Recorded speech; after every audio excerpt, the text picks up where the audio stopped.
Bolt action. Battle report. Take the bridge.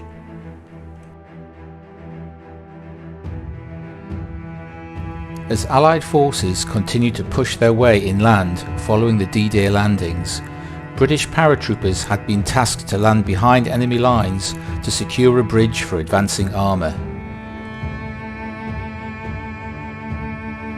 German Fallschirmjäger units were already in place to protect the bridge from such an assault, setting explosives and a hidden minefield. 2 deadly MG-42 machine guns, along with a Panzerschreck team, had set up in the Hedgerow to ambush the Allies.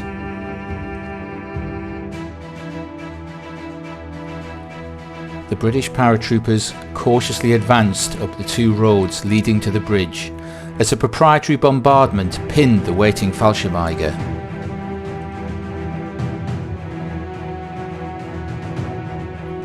The British Mortar Team entered the field through an adjoining gate and ran to set up behind a small wooden farm building. Explosions from a hidden minefield detonated around the 3-man team to the horror of the Paratroop Section on the road. They were all either killed or wounded.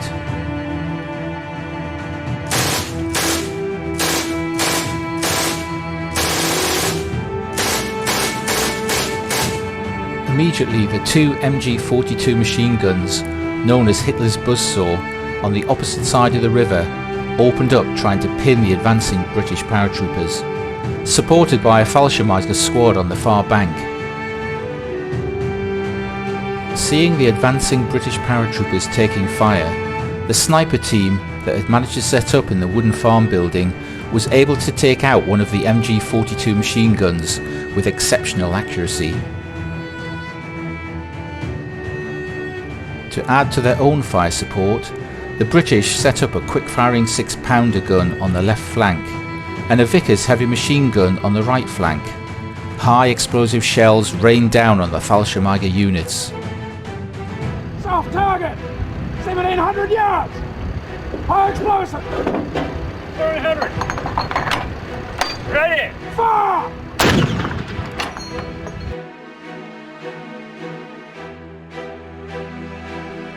The First Lieutenant orders the paratroop sections to run towards the bridge as the Germans try unsuccessfully to blow it up with the demolition charges, as another Fallschirmjäger squad advances up to hold the bridge.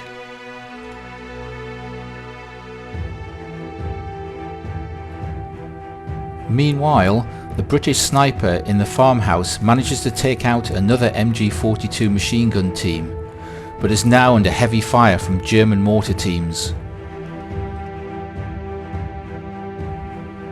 As the advance onto the bridge begins to falter, a British Universal Carrier with 2 Bren guns moves up to add fire support, along with a jeep embarked with a Piat team.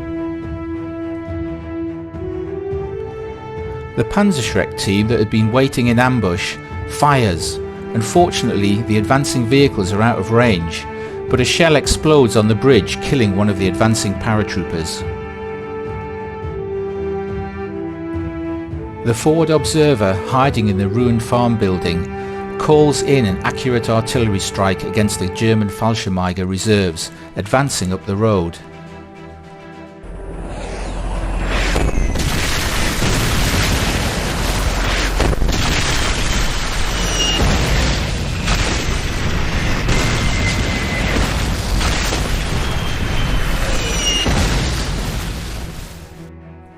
Many of the defending Fallschirmjäger units are pinned. One of the German mortar teams takes a direct hit and is instantly killed. Finally, the British paratroopers advance to take control of the bridge and are able to stop the German forces who have been trying to blow the bridge.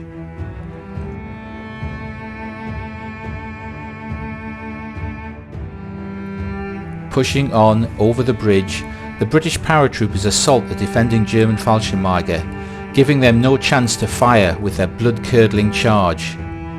Defeating the first German squad, the British paratroopers are then countercharged by a second Fallschirmjäger squad and pushed back into the river.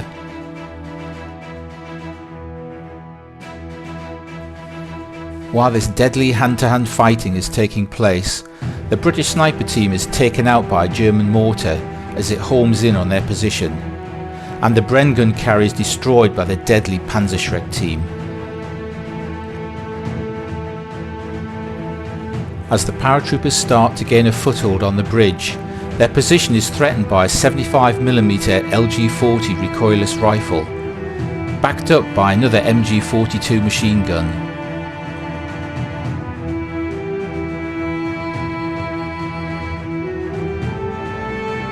Swift action from a British jeep saw it dash over the bridge and disembark the Piat team, who then scored 2 successive direct hits on the LG-40 recoilless rifle team, severely reducing its effectiveness.